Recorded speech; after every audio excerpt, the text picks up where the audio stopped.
We have Police Major Junji Liba, tagba pamuno sang bitaw. Sir, may nga aga si mo, do madaran ako do, ipromote ka Lieutenant Colonel, tani aga pa ba? Good morning, Action Art. Good morning sa inyo, sa staff ng Action Radio. Good morning sa mga listener mo sa bungaga. Good morning. Salamat gid siling ko do pagbugtaw, pagmata ko sining aga, pagpakadto ko sa station. Nakita ko sir siling ko grabe na ginong volume sa salakyan subong do as if nga daw nadula na to ang mga limitasyon sa pagginuwa sa masalakyan last time because of the pandemic. Subong ka pinagusto ko damo na gid salakyan. Anong observation ninyo sir kag nanong mga preparasyon naton in terms sa gina-expect na gid 22 ang opening of classes, although ang mga public schools do kalabanan diri hindi pa gin man mag face to face. Kung may face to face gin man at least once and twice a week. Anong preparasyon naton kag observation ta subong Major? Bili ang aton isang 2 weeks ago pa na naton Action Art na preparahan no kay na nag-imo kita agin una ta ginimo gin-inventory ko gid ang mga eskwelahan kag ocular no kang kun ano ang sitwasyon sa magiging opening plus pagid Action Art nga may haraman kita nga mga nabaton nga mga request from school no nga nag-open. So knowing na itong 15 nag-open naman mostly ang mga private. So una-una muna gin-address sa ang like Sidsko kag ang Lasal no pang priority ta sila kay ti silang nag-open. So nag-apply kita sa mga gamay nga adjustment like one-way traffic scheme no. Then so wala naman gid kita problema na encounter considering ang aton nga expectation nga medyo may influx man sa salakyan normal na ina no. So ang aton lang sila nga ginahimo para gina-troubleshoot lang bali nag-organize ko Action Art no nga may ara kita nga ginatawag nga striker no. Kag nabatian ko sa imo sang while ago na eksakto magid yan okay ang ato number of bitaw or personnel subong nga deployable lang is mga ara lang sa 230 more or less no 230. So tungaon ta sina is Action Art. May ara lang kita mga 100 plus nga nakalatag every shifting. So may ara kita school total sa school no around Bacolod lang nga mga strategic area nga daw medyo ma-traffic. May mga 53 ka school Action Art. Kadamo ba? Kung bisan sa tag-isa lang ka traffic personnel nga i-deploy tagid siya, i-dedicate tagid sa ilang school, siguro way na ta mabilin sa dalan. So correct. Ako lang ginimo nga strategy Action Art. No, na meeting ko na sa akon nga mga personnel last 2 weeks pa. Na ang amon type is ang amon pag-employ is augmentation type lang no taga troubleshoot may ara kita striker ang what I mean nga na augmentation ang ini nga to na deploy nga enforcers kung sino ining malapit lang sa school mula na amon nga gina-augment during the time lang mga specified na time like alas 6 sa alas 9 sa aga na pagsulod sa mga estudyante, that's the time man nga ma-augmenta na yung aton nga mga enforcers na malapit sila sa post nila. And then back to post na sila after 9 no nga magtaway and then mabalik naman na sila sa school to assess naman para sa mga alas 12 no pagkanto naman alauna. And then pag alauna balik naman na sila sa ilang post.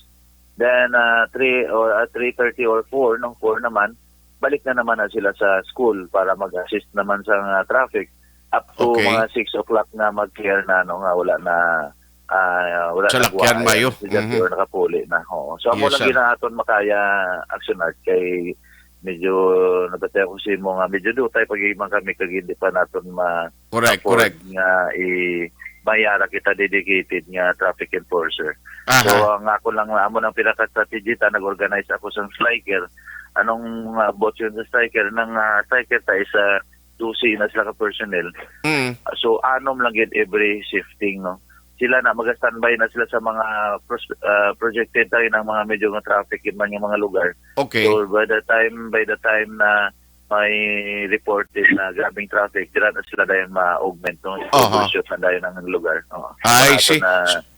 Sa striker mo ni Major, may mga police personnel gid or men in uniform nga maupod. Gikabalo ka mo ni silang mga vital nga magabulig. Dira kabalo ka kung kaisa kung traffic enforcer na magsaway-saway. Kabalo ka sa mga schools kung kaisa mga, sorry to say pero may mga kwan pa bala, may mga driver sang pribado nga nagadulong sa bata sang amon nila nga mga estudyante nga mas maisog po sa amon la kung kaisa mo. Yes, daw sakto kagid. Anyway, ang ato nga striker ng Action Art, 12 ka bilog ina, led pagid na siya sang duha naton ka supervisor nga uniform PNP personnel. So, okay. aragi na siya, no, hindi na sila pwede nga mag-operate, no, wala sang ilang pay naka immediate supervisor nila nga PNP personnel. Kay tanan ini nato nga sektor sang enforcers, may ara kita nga designated na PNP personnel gid nga supervisor. Yes, very good, very good. No, at least kabalo ka mas lain no nga may ara gid supervisor nga mo ni ang kuning kaso kung dinding masaway, maabot ang supervisor, siya to ang mag-approach kag magasugilanon kung sino man na ang violators. By the way, kundi nagligan na muno ni Councilor Al Victor Espino nga kundi ginatun-an subong ang mga lugar nga mga karsada nga underutilization, mga jutay naganabay, mga puno nga madalanon nga ti do amo na sa uling strategy nga daw himuon kapin pagid ko matapos na ning kinutkutan na subong sa mga dalanon nga daw mo nang i-utilize no kundi itong medyo hawan dito pa i-divert ang mga ruta subong sir sige maniga upod ka mo sir sa paghimo sang mga pagtuon o kun observation sina? Nagdigat niya si Mana Action Art, nagmeeting, nag-convene ang aton nga BTAC or the Bacolod Traffic Authority Council. Of course, kompleto na, represented tanan nga sektor. So, isa dito nga mga problema ang aton to resolve sa aton nga traffic. May mga ginlay down to nga mga solusyon, pero ang pinaka-immediate no nga gin-suggest dito bilwi ang balila nga experimental no 90 days implement, which is ang ining lakson naton since ari gid ang influx ang aton nga salakyan to minimize ang pag-agi sa lakson kag nga mga left turning. Nagpropose ang body or ang council na amutan daw na imo anta mayara ko may nga ginahimo nga proposal and for the for approval ni Mayor, after ma-approve ni Mayor imuan sa resolution sa aton nga sanggunian. Okay. Bali ang what I mean ang inang lakson ining mga junction niya bla like from First Street, Second Street up to 27th ina Action Art. So ako na nga aton nga gin-design niya alternate no imuon one way traffic scheme so that kung ang direksyon niya isa ka one way lang so wala na may ma-minimize ang aton nga left turning sa lakson so that flow sang kaga makonagid ma-minimize gid mabuin-buinan ta ang salakyan kay kung may katuan sa piyak dito na nasa nga daan ma-divert sa sa Ginaldo. Okay. Pero ina siya subject pala kung saan una siya ipatumban kag sugdan, that is still $1 million question pasubong kung saan ugid. Ay nautod, alas 9:15 na Action Radio Philippine Standard Time. Oy, balikan ta grabing builos ang speaker kon. Sir, sorry ginautod kita silang itawag lang sa liwat kay Bia Jonathan. Good morning. Kumusta ang puding kag ang kwanda? Ang puding doon ay doon nagbalik sa Binangkal.